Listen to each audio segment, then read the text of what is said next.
Konnichiwa minasan, bonjour tout le monde. Aujourd'hui, on va apprendre à former des phrases simples en japonais. En japonais, il y a ce qu'on appelle des particules.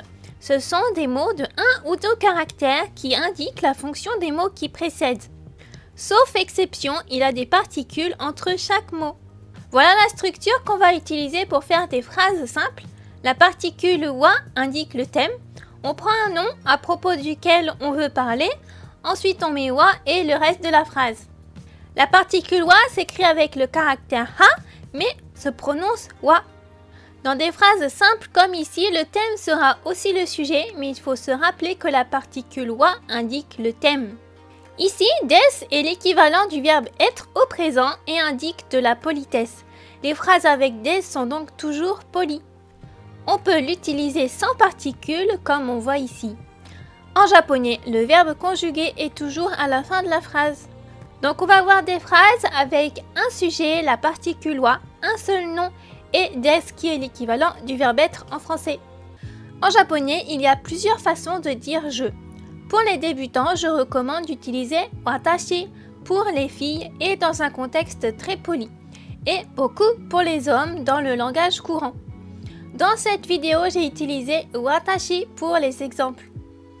Avec le style de phrase qu'on a vu, on va pouvoir dire son nom. Par exemple, pour moi, je dirais Watashi wa Lucy desu. Watashi wa Lucy desu. Littéralement, ça veut dire je suis Lucie. Si vous ne savez pas comment dire votre nom en japonais, vous pouvez utiliser ce site, je mettrai le lien en description. Ouvrez le lien, ensuite rentrez votre prénom dans la barre de recherche. On vous demandera peut-être l'origine de votre prénom, cliquez sur celui qui correspond. Ensuite, vous allez voir votre prénom en japonais, il y a plusieurs suggestions. Le premier est celui qui correspond le mieux, mais les autres sont juste aussi, alors choisissez celui que vous préférez. On va aussi pouvoir dire son métier, donc voilà un peu de vocabulaire. Kaishain, kaishain, employé de bureau. Koumuin, koumuin, fonctionnaire. Kyoshi, kyoshi, enseignant. Sensei, sensei, professeur. Le mot sensei est un mot honorifique qu'on n'utilise pas pour soi-même, mais plutôt pour les autres. Donc si moi je veux dire que je suis enseignante, j'utiliserai le mot kyoshi. Gakusei, gakusei, étudiant. Ryōrinin, ryōrinin, cuisinier. Isha, isha, docteur. Kisha, kisha, journaliste. Ginkoin, ginkoin, banquière. Pour dire son travail, on utilisera toujours la même phrase. Exemple, Watashi wa ginkoin desu. Watashi wa ginkoin desu. Je suis employé de banque. Une fois qu'on a dit le thème de la phrase ou si c'est déjà clair par le contexte, on ne le répète pas parce que la particule wa sert aussi à insister. Et donc, si on répète à chaque fois Watashi wa, ça fait un peu comme si on disait moi je à chaque phrase.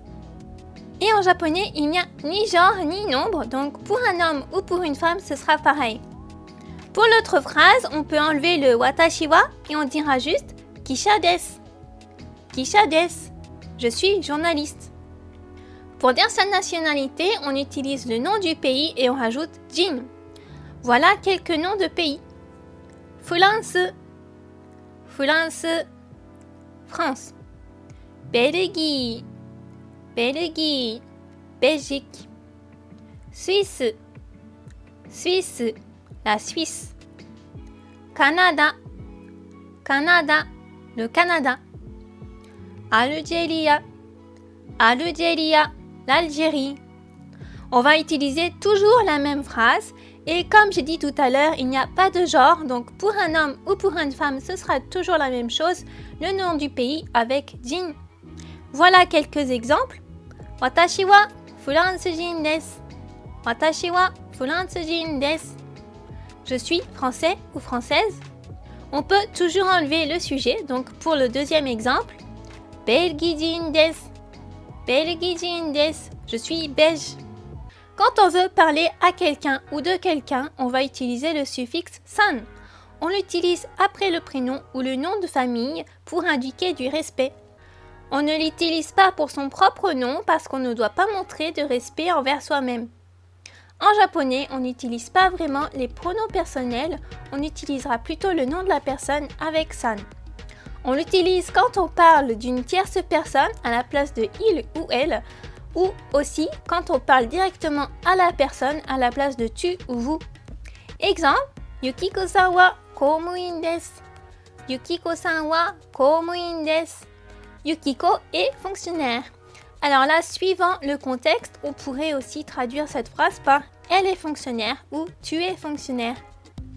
On va tester tout ça avec des petits exercices. Essayez de faire des phrases pour dire le métier de ces personnages. Je vais dire la réponse dans quelques secondes.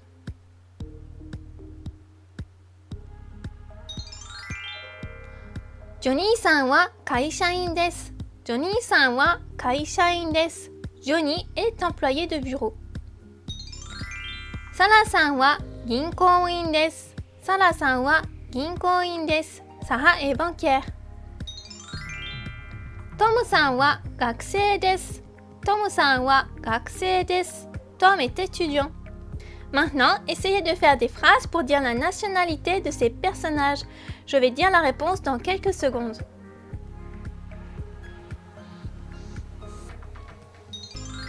Johnny-san wa Kanada-jin desu. Johnny-san wa Kanada-jin desu. Johnny est canadien. Sara-san wa Suisse-jin desu. Sara-san wa Suisse-jin desu. Sarah est suisse. Tom-san wa Belgi-jin desu. Tom-san wa Belgi-jin desu. Tom est belge. Voilà, c'est fini. J'espère que vous avez tout réussi. Si vous voulez vous entraîner davantage, essayez de faire une phrase simple en commentaire. Matane, à bientôt! Vous pouvez télécharger gratuitement mon guide de débutant pour apprendre l'essentiel à savoir pour commencer. Vous vous inscrirez aussi à ma newsletter pour recevoir tous mes conseils et en apprendre encore plus sur le Japon et le japonais.